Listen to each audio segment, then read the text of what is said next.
for Kairos, Palestine.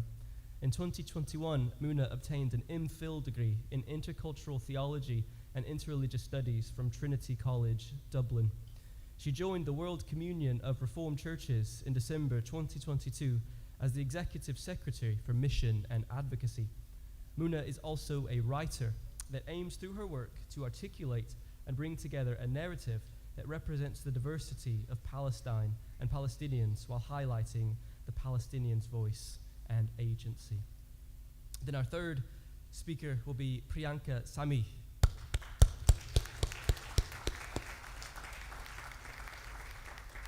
If you can join us. Priyanka is a Dalit feminist activist based in India. She is the youth convener of the National Federation of Dalit Women, the NFDW, a grassroots network of Dalit women-led community-based organizations across India. Over a decade of engaging with the feminist and other social justice movements in India, Priyanka has been able to advance historically marginalized women's agency, voice, and leadership at the grassroots. Priyanka is a part of feminist processes regionally and globally as well. From 2020 to 2023, Priyanka was one among the 3 national gender youth advocates from India's driving the UN Women's Generation Equality Campaign. She's also a board member and a board of director at FRIDA, F-R-I-D-A, the Young Feminist Fund, and a board member of the International Dalit Solidarity Network, which works at a global level to address caste-based discrimination. Priyanka currently also serves as a guest practitioner, School of Advanced Study, University of London. So we warmly welcome you all to this stage, and we are all looking forward to hearing from each of you. I'm going to ask Habiba if you can come share with us first. We welcome her to the microphone.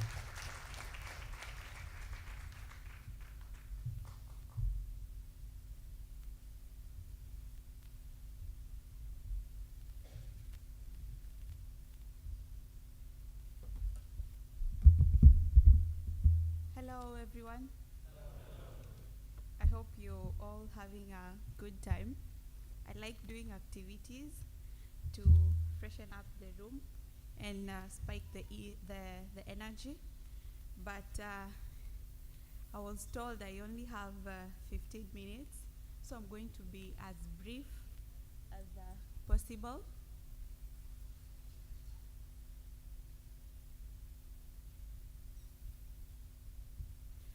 So once again, all protocol observed. My name is Habiba Juma. I'm the founder and executive director of Soraya, Nurturing Teen Moms and Female. It's a transformative community-based organization in Kenya that operates in slums. And right now, we operate in 2 slums, namely Kibera slums and Mathare slums in Nairobi, Kenya. And basically what we do, we work with teenage mothers who have dropped out of school either in primary level, high school level, or university level, and they didn't get maybe a chance to proceed with their education. Some of them are forced into early marriage, and some of them are even forced to start employment at a very young age, which is so difficult to them. So we create a safe space for them to bring them together, to tap into their inner trauma and try to heal, and also help them come out of their comfort zone by trying to give them a different kind of skills that will be able to help them either run a business to provide for themselves, to be able also to provide for their kids, or even support some of them to go back to school to proceed with their education. In our program, we have 3 categories, which we do work with teenage moms, and we also do preventive measures. For the preventive measures is the one that we work with girls and boys who are still in school. What we do with them, we take them through mentorship program to help them understand the importance of education and staying focused with their study, and also help them understand the repercussion and consequences of getting pregnant before finishing school, whereby they get direct stories from the young teenage mothers who have experienced it. They share what they are going through, and they are able to see things in a different way, which also helps reduce the number of teenage pregnancy in the community. We also do community awareness activity, where now we also work with men, because these girls are getting pregnant with the bike guys, matatu guys, and some of them, when they get the girl pregnant, they deny the pregnancy, and the girl is forced to away from home. And looking at the African culture, it's a taboo. If you're a young girl below 18, you get pregnant, and you're supposed to focus with your study. Most of the chances you're chased away from school. Our mission is to create a safe space for the teen moms and women in our community to feel they have a chance to build themselves, and also tap into their power to make sure that they're growing and they're improving their lives and the community. We envision a world with young girls and women with a self-purpose and positive change. These are some of our core values. We believe in self-purpose, integrity, empathy, and compassion. These are some of the things we offer, and things that we offer to help the girls and also help our community grow.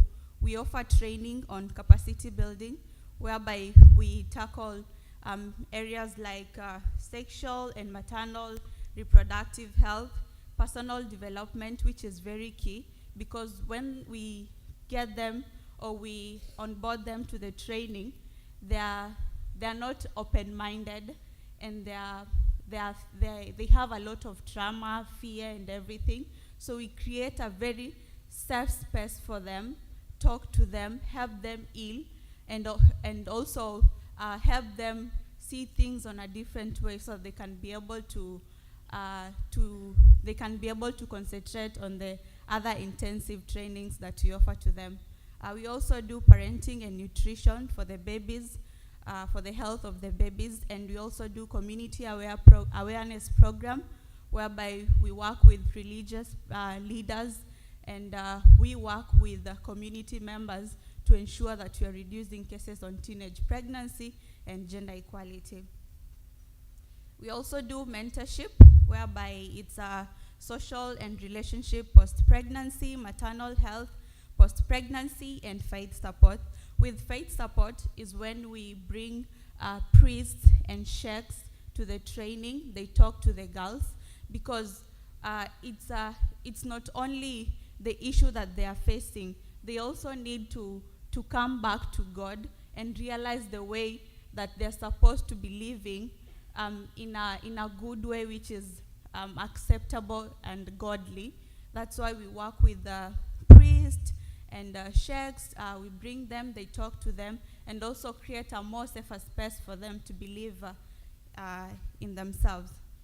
We also do community empowerment program. This is one that helps also grow the community, which is digital literacy, entrepreneurship, professionalism, personal finance, and art and craft, and photography and videography. Under art and craft, we give them tangible skills like baking, making soap, beading, tailoring, and among others. This is our achievements for so far. And these achievements, we witnessed it immediately after training. We started this program in 2020 when Corona started, and the first cohort was in 2021. And immediately after the training, we had 30 teen moms in that training, and 3 of them, immediately after the training, their relationship with their parents improved and they were even accepted back home. And also immediately after that training, 2 of them got employment opportunity, and the rest started business. In cohort 2, which was 2022, we worked with 18 moms. 50 of them were community women, and 30 of them were teen moms under 18 years. And 19 of them, immediately after training, we reported that all of the 19, their relationship with their parents improved, and their parents were even able to support them. And 8 of them started working. In 2023, we work also with a teen mom, and you can see this is 2023, whereby we did the training in 2 locations. So earlier, we used to do 2021 in one location and 2022 in another location. Then the community members from the first location were requesting more of our work, and also they were requesting us to come and continue support the girls. So in 2023, we did 2 cohorts in 2 locations at the same time, and we work with 60 teen moms, 30 from Mathare slum and 30 from Kibera slum. And all of them, their parents came for the graduation, they supported them, and even their relationship and the way they were reacting or relating with them was so different, because they saw their girls trying to do something to improve their lives. Right now, there's a current cohort right now that's going on with the training, and these are some of our participant feedback. You can see the first girl, Marianne. She's from our first cohort. Her story is it's actually motivating, especially to me, because she gives me hope. When we started the training, she wanted to do a business. When we were giving her entrepreneurship skills, she wanted to start a business. She started selling mandazi. It's a food made of wheat flour. Then immediately after some few months, while she was in the training, she added new thing in the business. Immediately after finishing the training, she started selling fish, ordering it from another county to Nairobi. And right now, she has a hotel in Nairobi CBD, where she has also employed some of young people like her. And the second one down there, Ruth, she's from cohort 2022. She also was passionate about business. Now she's having her own product in her mother's shop, and they're doing the business together. The other one, Liz, is from last year's training.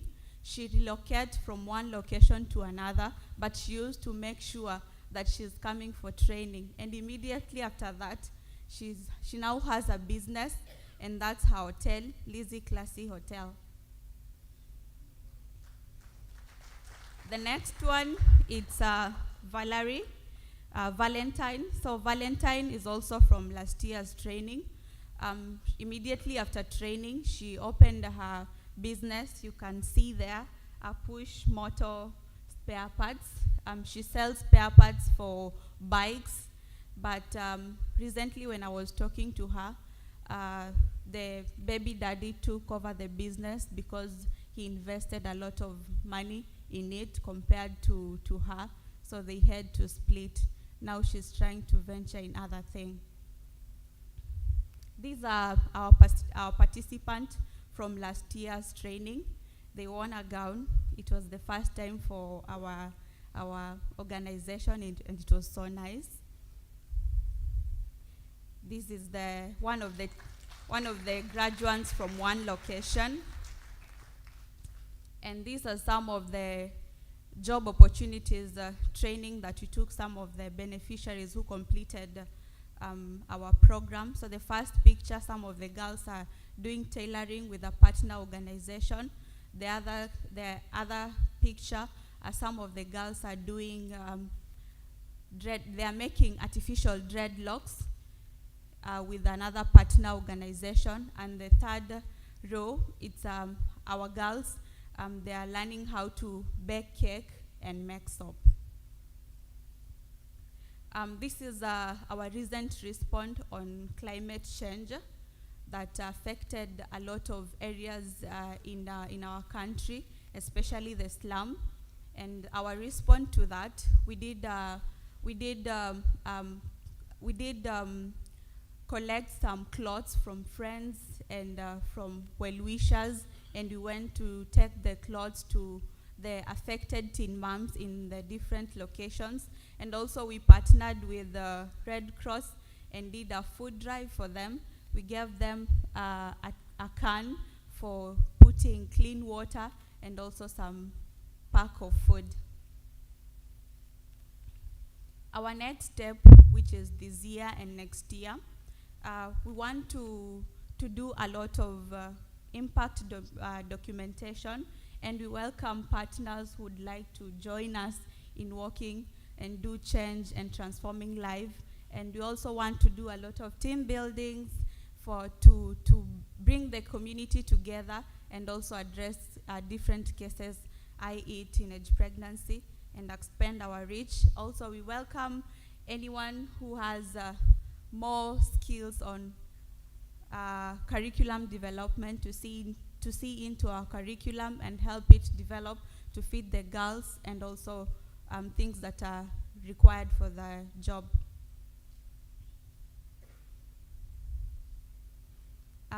Our call to action, I welcome anyone who'd like to sponsor the girls, anyone who'd like to sponsor a cohort with maternal fee, anyone who'd like to volunteer and share their skills with the girls, because I alone and my team, we won't be able to do that. They can learn something from us, but I also believe they can learn something from all of you.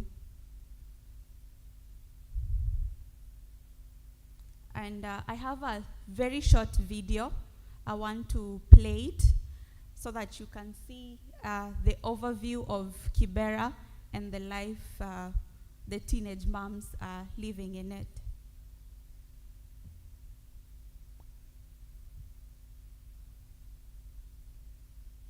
It's in Swahili. You'll read the translation.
much.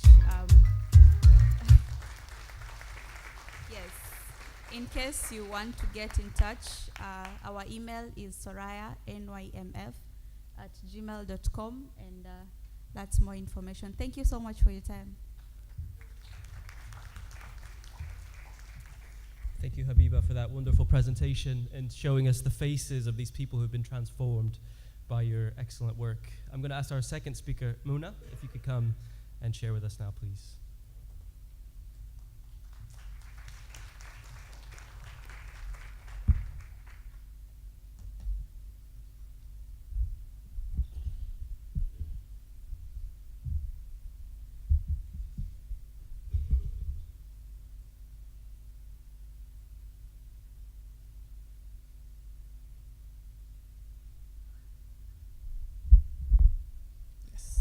Good morning. It's really an honor to be standing here. I'd like to thank the Council for World Mission for the invitation and for the solidarity with the Palestinian people, and for asking me to speak about my own context in Palestine as a Christian Palestinian. So being born in Bethlehem, and I always felt a sense of pride to be born in the same place that Jesus, to be part of the continuation of the Christian community in Palestine. However, growing up in Palestine and growing up in Bethlehem, I realized on such a young age that life looks different for us just because we are Palestinian. It was something that I grappled with and I'm still grappling with until this day. At the age of 10 and during the second Intifada, I came to the realization that this isn't the life that a normal 10 years old would live in another part of the world. And looking at the images coming out of Gaza today, and looking at the generations of kids that have been brought up under siege, it is empirical to be reminded that this violence that Israel is unleashing on the Palestinian people isn't something new. This violence has been foundational to the establishment of the State of Israel. In 1984, in 1948, when Israel was established, and it has continued until this day. This violence has been necessitated for the continuation of the settler colonial project of Israel. I think it's important today, when we are hearing so much about Palestine in the news, to be reminded that this did not start in October, and October did not happen in a vacuum. It's crucial to be reminded that prior to October, Palestinians have been living under military occupation for the past 76 years. That Palestinians in Gaza have been living under siege for the past 16 years. They have been blocked by land, air, and sea. That generations and generations of Palestinians have been growing up under a system that deems them as a problem, and that literally is taking their land, their livelihood away from them. Today, I think it's important for us to be reminded, when we are hearing so much about Palestine, to really listen and to really discern on what's happening. So how do we talk about Palestine? And how do we talk about it when there is a general consensus about Palestine and the Palestinians that is continually dwindling, and when Palestinian lives seems to matter so little? In a time where we witness commentators and decision makers not even talk sensibly about issues of injustice and inequality in Palestine, but where politicians are outspokenly sponsoring genocides and sponsoring the ethnic cleansing of a people, where there is a live-streamed, Western-sponsored genocide happening in front of our own eyes. More often than not, it feels like it is our responsibility to always educate and give our own Palestinian narrative to people who are still contemplating the question of Palestine. And while we have to live under the brunt reality of military occupation and oppression, they are still contemplating the question of Palestine. And while it is our duty to our cause as Palestinians to speak up, there is always some hesitance to adopt the Palestinian narrative.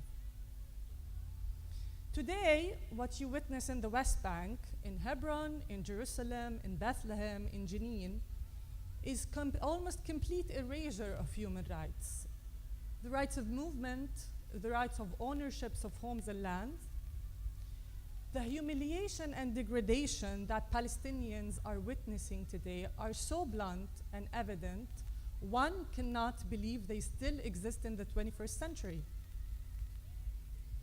Today, the Israeli settlements in the West Bank are expanding by an alarming speed. Today, there is an 8 meters high separation wall that is constructed to be in completion all around the West Bank. Today, there is an increased level of hostility and attacks by Jewish Israeli colonizers on the Palestinian lands and cities. Today in Gaza, there is more than 37,000 people who were murdered, more than 85,000 injured, hundreds of thousands displaced in Gaza. And for the past 6 months, seeing the images of children, dead and living, being pulled from under the rubble in Gaza, of people being operated on without anesthesia, of bodies torn, limbs from limbs, of babies removed from incubators and left to die, of bodies hanging from buildings, of mothers and fathers carrying pieces of their children in plastic bags. One would wonder, which will be the horror that will be deemed horrific enough for this to stop? One would get the impression that Palestinian lives, irrespective of their age, gender, religion, political alignment, is a threat to the existence of Israel. Those lives have been reduced to mere numbers and figures. They have been made into statistics. They didn't even get to be buried, to be grieved, to be named, as there was no one left to mourn them. And that's why we Palestinians always feel compelled to document and to describe everything that is happening to us, big and small, to make sure people understand what is at stake. We want to say, but this was a child, and she was a mother, and he was a great father, not a thing bound to die a gruesome death in a devastated city, but a child who would have grown by the sea with a loving family. The genocide unfolding before our eyes in Gaza proved to be like a magnifying glass, showcasing the empire's tool and machinery. Using settler colonialism along with colonial Christian heritage, all wrapped up within a stereotypical racist projection of brown and black bodies.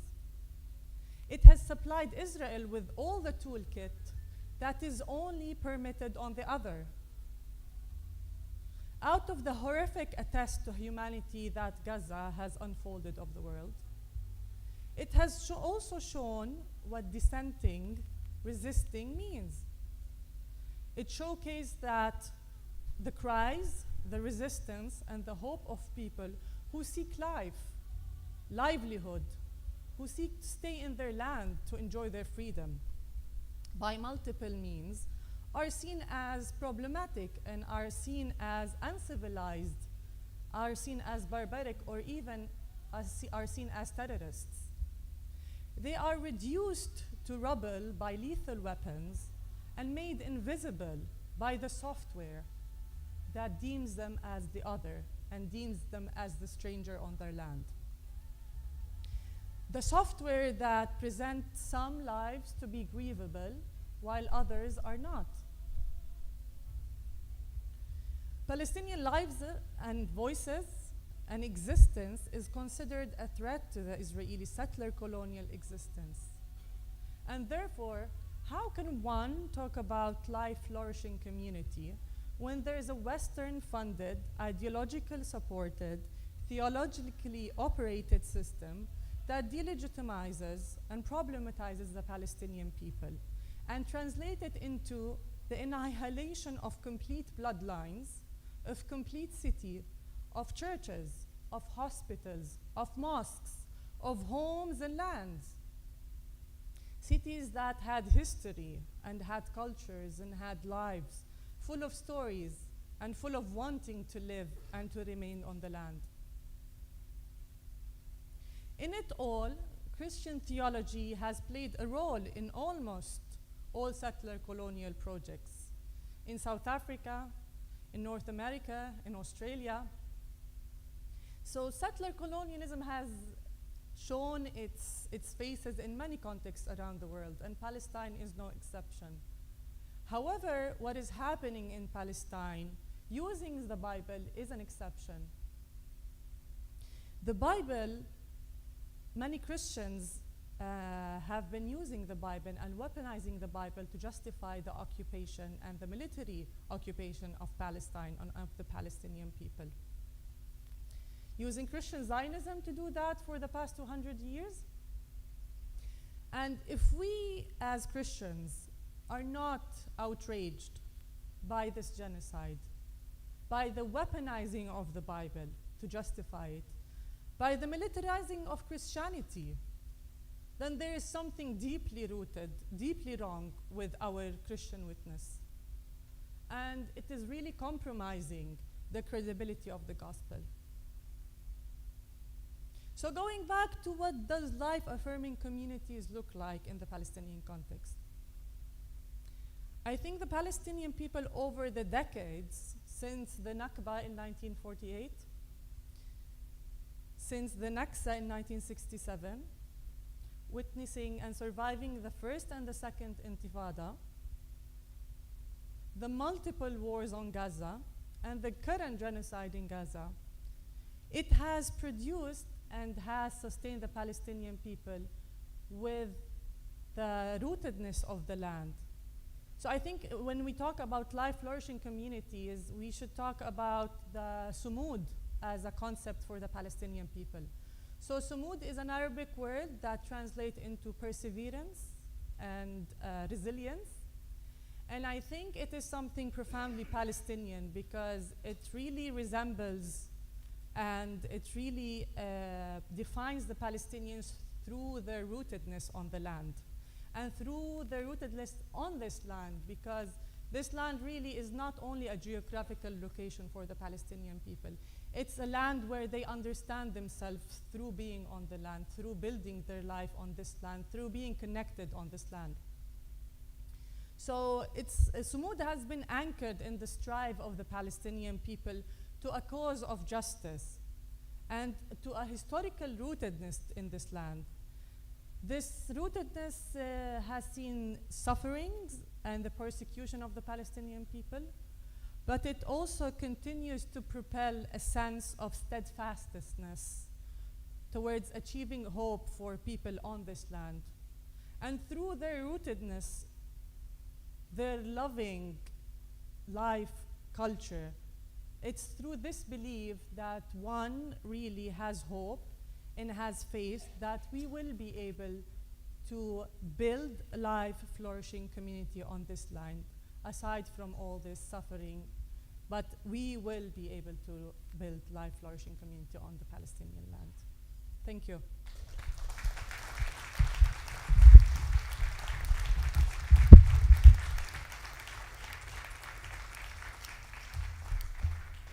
Thank you, Muna, for such a powerful presentation and so moving for us. If we are not outraged by this genocide, she said, then we are compromising our witness to the gospel. May we hear that challenge and may we respond in faith to what we have heard this morning. We're now going to have our third speaker, Priyanka, We welcome you to the stage now.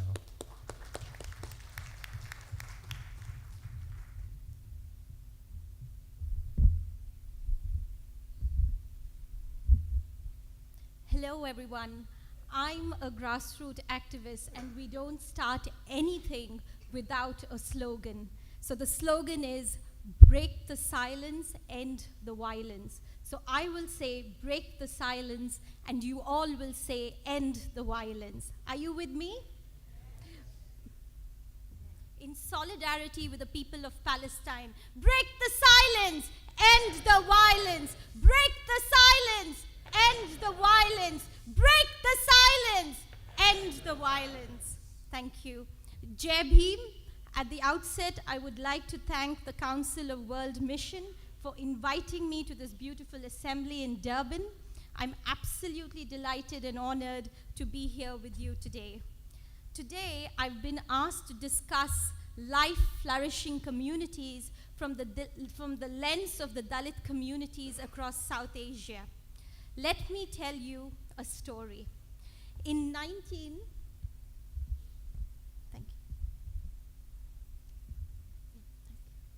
Let me begin by telling you a story. In 1929, in a village in South India, a girl baby was born to a young Hindu Dalit couple. Immediately after her birth, her parents took her outside and rolled her in a heap of garbage. They rolled the baby in a heap of garbage. This act conveyed to the gods their displeasure at not having been blessed with a baby boy. The girl was named Kuppamma, which literally translates from Tamil to English as woman born to garbage, and she was my maternal grandmother. Now, another story from the recent past in India. A young Dalit woman in the northern state of Uttar Pradesh succumbed to her injuries after being gang raped. The 19-year-old's family say the police cremated her remains in the middle of the night without the family's consent or knowledge. This seemingly unconnected events, separated by a near century and more than 2,000 kilometers apart in India, in a nutshell, tells you what it means to be born a Dalit woman in India. Our bodies, our dignity, our rights continue to be unabashedly betrayed in life and death. Sisters and brothers, for those of you who are unfamiliar with the caste system, let me tell you about it. The caste system is 3,000 years old. Yes, you heard that right, 3,000 years old, making it the longest surviving social hierarchy in the world. Dalits, known as untouchables or outcasts, are those who fall outside the rigid stratification of the Hindu social order. Let's look at this diagram. This provides a simplified view of the caste system, which is a hierarchical structure deeply embedded in the South Asian culture. At the top of this pyramid are the Brahmins, who have historically been priests and scholars, enjoying the most privileges and respect in Hindu society. Just below are the Kshatriyas, who are the warrior and ruler class, followed by the Vaishyas, who are merchants and landowners. Near the base are the Shudras, typically peasants and laborers. These four main groups are part of the system which determines one's caste, their occupation and social status in society. Now, below the pyramid, please focus on below the pyramid, are two groups that are most marginalized. The Adivasis are the indigenous tribes who often struggle till date to protect their land and cultural rights. And the Dalits are known as the untouchables, are those who face discrimination and are relegated to the lowest social status, performing jobs considered impure. Now, the caste system essentially sanctions the denial of human rights and dignity to the Dalit community. So today, I am going to focus on the Dalits.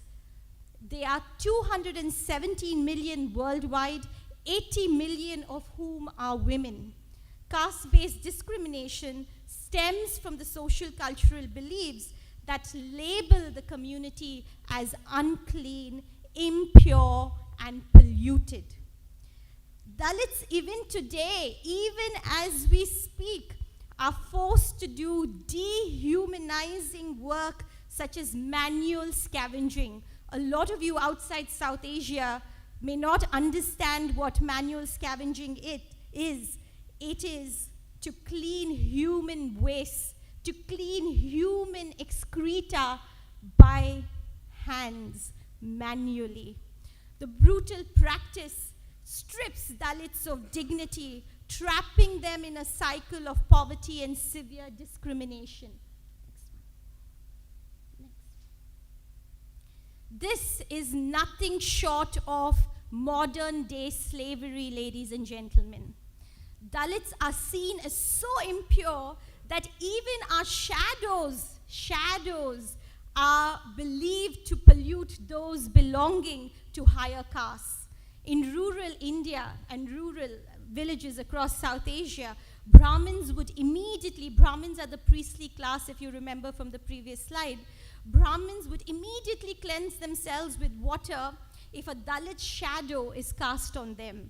Yes, our mere shadows can pollute them.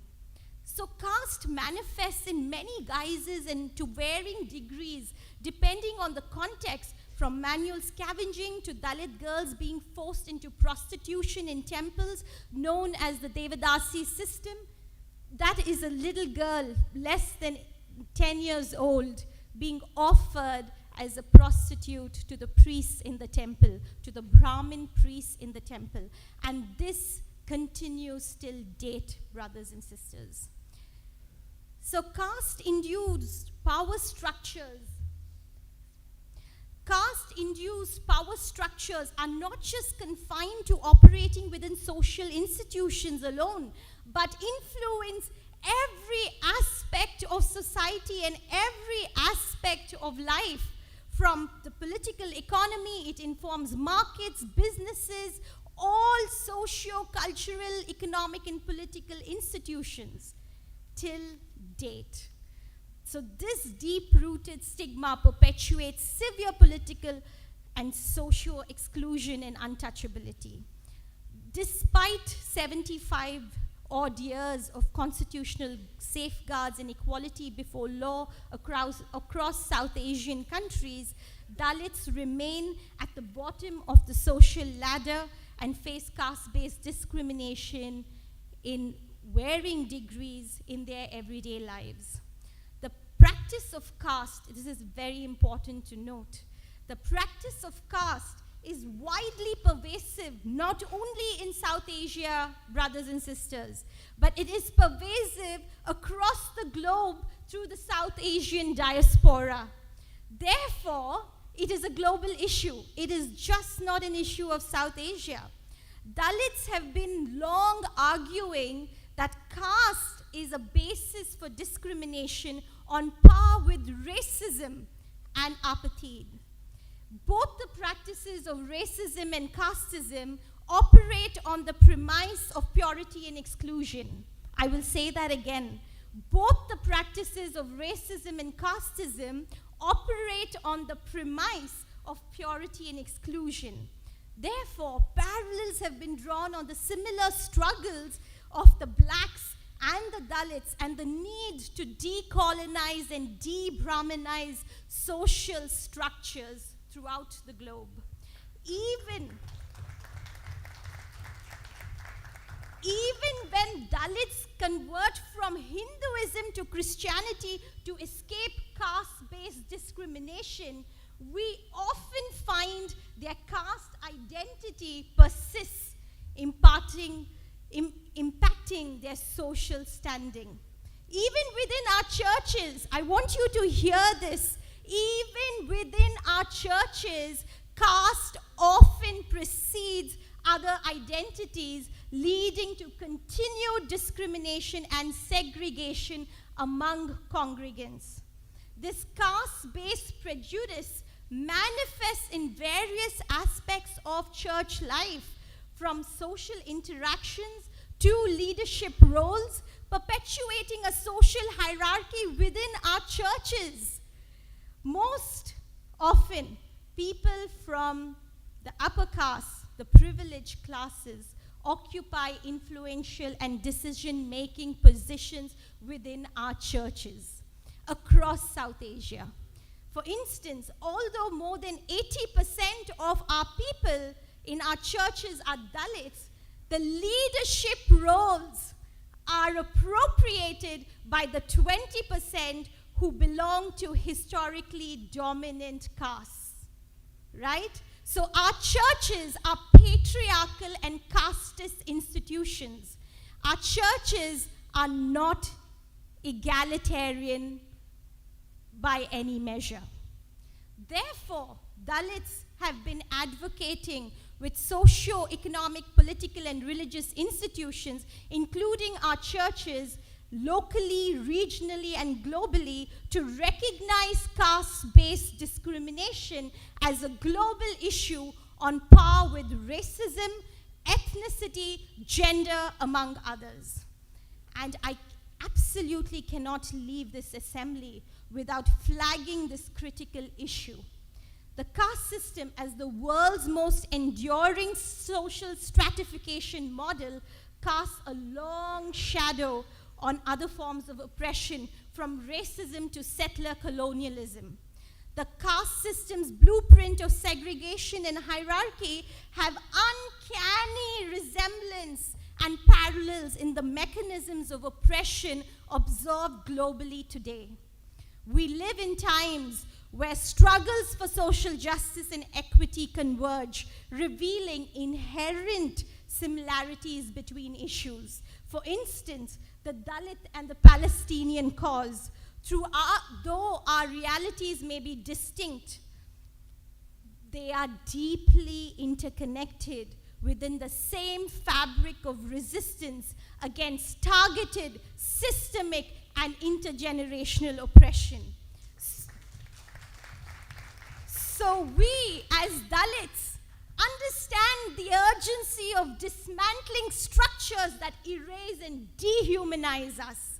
In doing so, we affirm our solidarity with the Palestinian right to freedom and dignity, and we render our unwavering support to victims of genocide and ethnic cleansing from Myanmar to Manipur, from Kashmir to Sudan, from Congo to the Pacific, among others. In light of this perspective, brothers and sisters, I call upon our churches to transition from a binary understanding of systems and power. This mandates our churches and social justice movements globally to rise to a new level of consciousness and action. What use are our solidarity statements when they don't deliver justice to the oppressed? What use are our tokenistic solidarities to the people buried in rubble? Now, let me talk about flourishing communities from the lens of Dalits. I work with an organization called the National Federation of Dalit Women, which is a network of grassroots-level Dalit women rights organizations that work towards addressing caste and gender-based violence in India. Over 15 years of working with Dalit women, a huge part of my work has been sensitizing and generating awareness on Dalit human rights from the grassroots to the global level. Dalit women are known as the Dalits among the Dalits. The social location of Dalit women at the lowest rung of the caste, class, and gender hierarchies results in them facing multiple forms of targeted violence and marginalization. And there is a complete normalization of violence against Dalit women. Nobody cares. There are 10 Dalit women, according to the official government data in India, they say 10 Dalit women are raped every day. But I promise you, this is a conservative estimate. Across South Asia, rape and other forms of sexual violence are used against Dalit women to dehumanize just not the woman, but the entire community, to show a Dalit and to show the Dalit community that you are dirty, you are unclean, you are impure, you deserve this, you deserve nothing better, you have no human rights.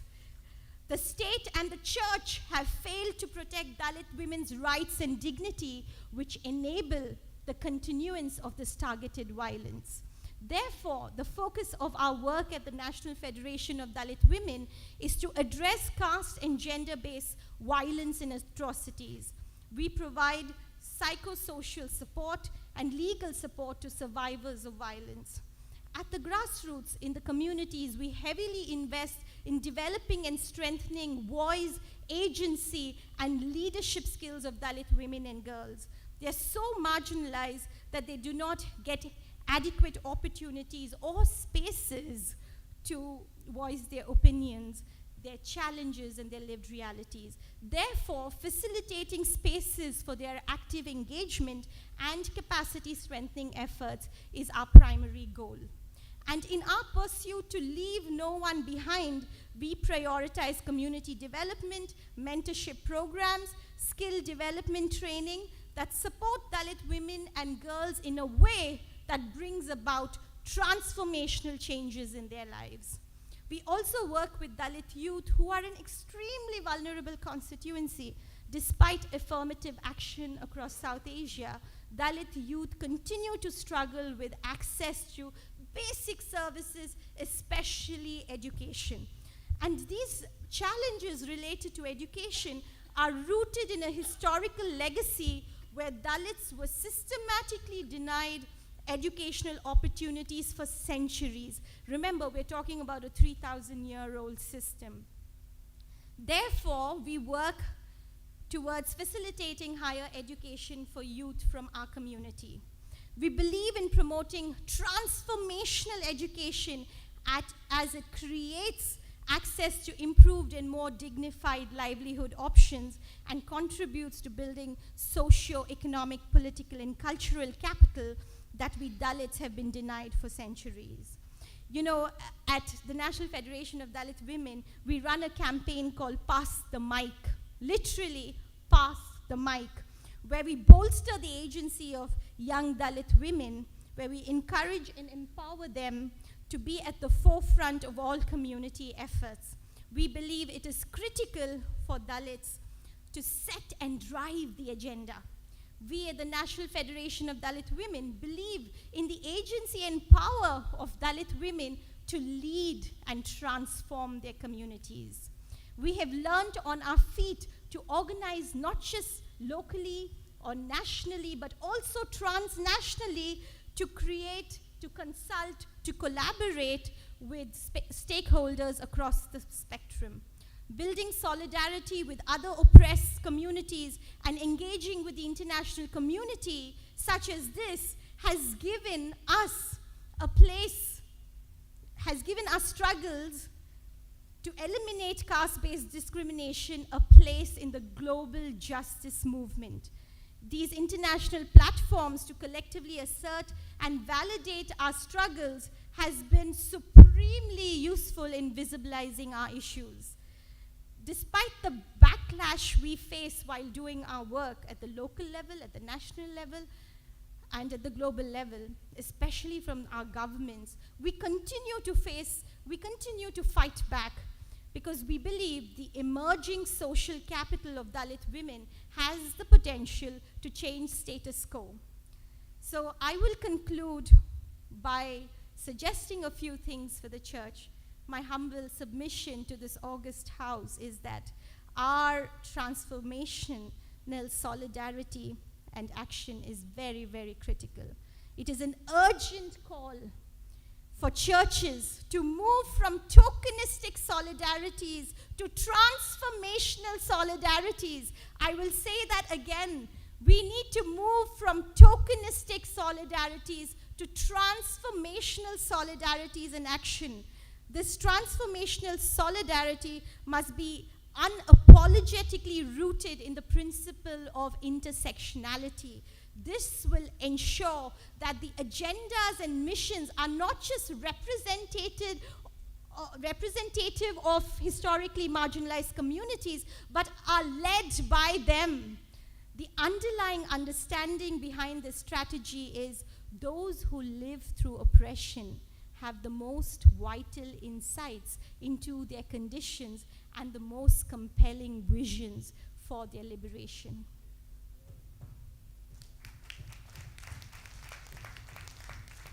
I would also like to call upon our churches to lead the advocacy for reparations. Churches must advocate for government reparations and reparations from other stakeholders to address the enduring impacts of systemic oppression on historically marginalized communities. Churches, by leveraging their influential platforms, network, and resources, can push for policies that provide economic restitution, access to quality education and health, fair housing opportunities, among others. Through such advocacy, churches can help bridge bridge the gap between marginalized communities and achieve social equity. Long-term policies and institutional change, churches must move beyond just service provision to basic services to focusing on changing hegemonic colonial and casteist practices through inclusive policies and structures. Most often we see churches having a Christmas outreach where they would provide 100 bags and 100 toys in their outreach programs. This one-off and these very small gestures from the church is not going to address a system that is 3,000 years old, be it caste or patriarchy. And of course, resources and support being my last point. If you are committed as unified churches to challenging status quo, then you have to put your money where your mouth is. Thank you. Bye-bye.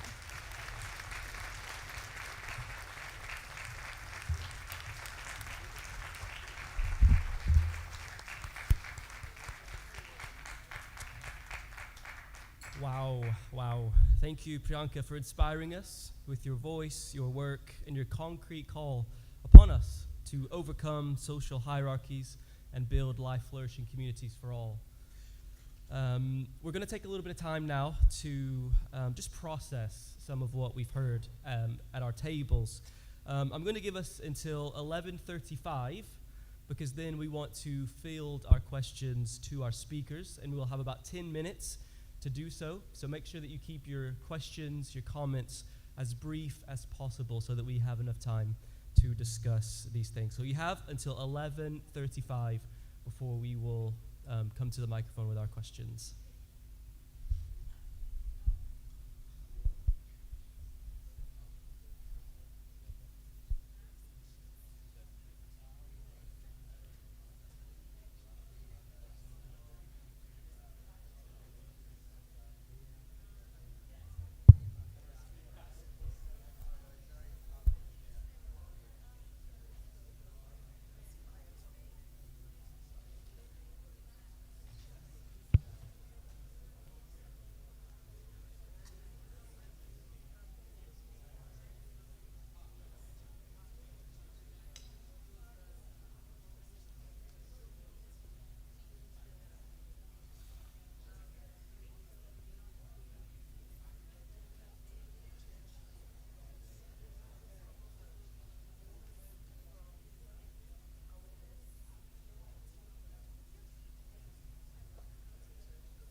Okay, everyone, we're going to draw our discussions to a close now. So please, if you could draw your discussion to a close.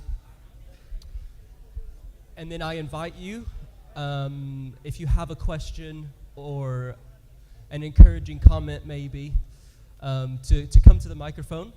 We have 4 microphones across the room, so please come now. We only have about 10 minutes, so I really ask you to keep your comments or your questions very, very brief so that we have enough opportunity to hear from everyone, and then we'll give our speakers the chance to respond to them. So please make your way to the microphone as soon as possible, as quickly as possible, and then we will field our questions and have opportunity. So maybe we just have 2. So microphone 3. Kia ora. Yes, thank you, ladies. That was really nice and really refreshing, and it was the kind of thing that I was hoping to hear at this assembly.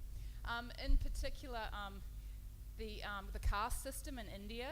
I found it really interesting that you touched on the fact that people convert from Hinduism to Christianity to escape that caste system, and I thought that was a little bit understated, because what a beautiful thing that people see Christianity as freedom.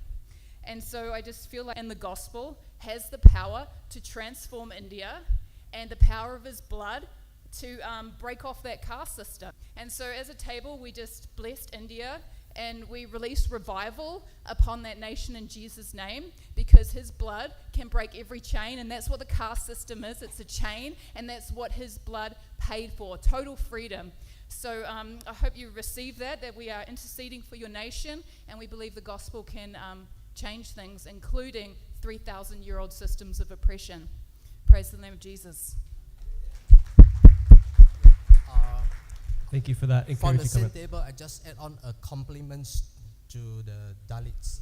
Okay, the Malaysia Church has been supporting the Dalit Child Program for the last over 20 years, and we have 2 years ago received a good news that one of the youngest Dalit women at the age of 28 has been elected as the mayor of a Chennai city, and this is, I think, a breakthrough for that. A compliments to the Dalit women, that we can see through the conversions of the blood of Jesus into Christianity, we can break through from the caste. And today, she is 30, she is the mayor of Madras. Thank you for that comment. We're going to move over to microphone number 4. Hello, I'm from table number 9. I want to echo what was remarked previously of the gospel. I work in politics, social activism. I study this. This sounds very familiar. We in the table discuss how we think we all see the symptoms. Obviously, it's very gracefully and very well accentuated from your presentation today. We all see the symptoms of what is happening and be reminded, obviously, today. But what is the cause of it?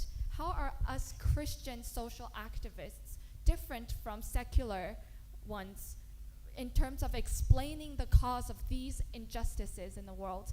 And does that affect how we address them, and what are where do we find our hope? This is a question perhaps maybe you can help us to answer. Thank you.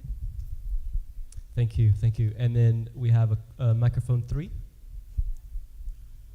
We want to thank the presenters for the stories they shared, which has led us, and this is from at table 7, and this has led us to the wondering, let me say it so. We have heard these stories. For us, doing nothing in CWM Global or in the regions cannot be an option. What then can we do and are prepared to do in relation to the call to action? And we were wondering, there is no action we can take. And I'm just saying this for us to think deeply about. What are are we going to do? What can we do so that we can ensure that John 10:10, as Christ says, I have come that you might have life and life to the full. And the task that we have, as we declare here and claim, to establish life-giving, life-flourishing communities. Thank you. Thank you for that comment. We're going to have our final question, microphone number 4. I'm from table number 11. I rather make a short comment rather than question. I'd like to thank you for 3 brave presenters. That was a great time and enlightened me to share your story. Through their lectures, I see the tension between conflict that every culture has. A culture experience when the gospel and culture meet each church in is specific and clear guideline for action on how we can overcome oppressive and violent culture and build the gospel culture in different churches. That's all I want to comment on that. Thank you very much. Thank you all for your comments, your encouragement, and for your questions. I think we'll start with Priyanka, just because we had a few questions at the start aimed towards you, if you would like to respond. And then after that, we will have opportunity to respond to the questions as well. So, Thank you. As a way forward, I think that we need to walk our talk. We need to really set the gospel in action. We need to strengthen our missions. We need to be committed to implementing programs and strategies that would uplift the downtrodden and historically marginalized communities. Like I said in my presentation, from tokenistic solidarities to transformational solidarities that will deliver justice to the oppressed. I'm sorry, we're running out of time, so we really need to make this quick. thank you. And then maybe the second question I think had to do with what makes us different. So what makes us distinct as people of faith? In the context of lots of social activism, what do we have to offer as people of faith that is distinct?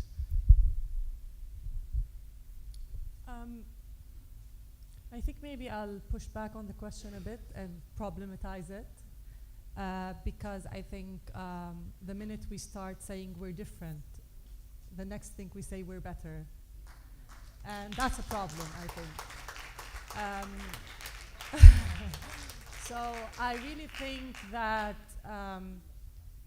a trait that we Christians have, and it's unique, but not to say that secular people or other religions do not have it as well, is something that needs to be said.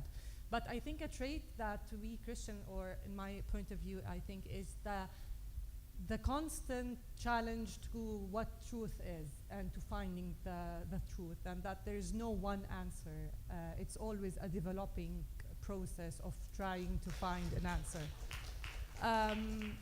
And I think I would like to also speak about, or would you like to say something? To wrap up, okay. But before I wrap up, I think I would like to also talk about the question that was raised about hope and what we can do. And I think as a church and as part of being here in the Global South, I think it's important to see the power that we, the Global South, have in dismantling the empire that was imposed on us by the Global North. And I think once we realize that, and once we really process that, I think we have many steps ahead of us that would really dismantle the system that differentiate all of us and make us live under these oppressed realities. So thank you. Yeah.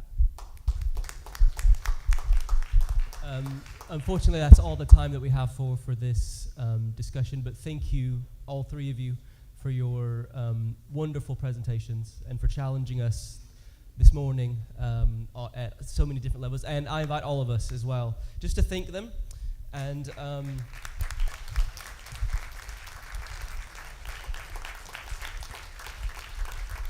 we have a small token of our appreciation as the Council for World Mission for their presentations this morning.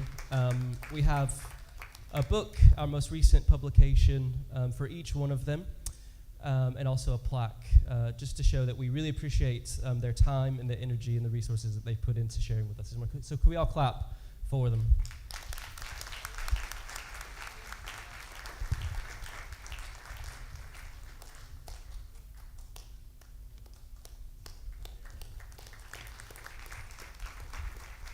Thank you. And now I invite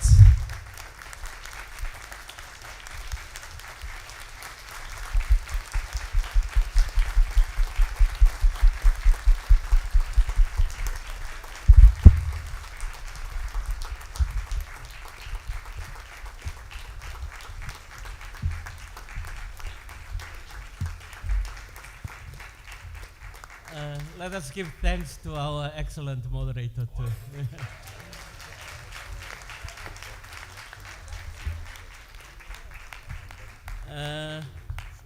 Now we switch ourselves to the most exciting session of the assembly. We will go for the unfinished tasks.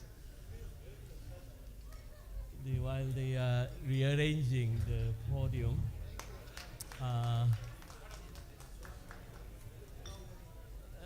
can I have your attention, please? We need to be the immigrant again, so we need to take a journey of migration. Those of all delegates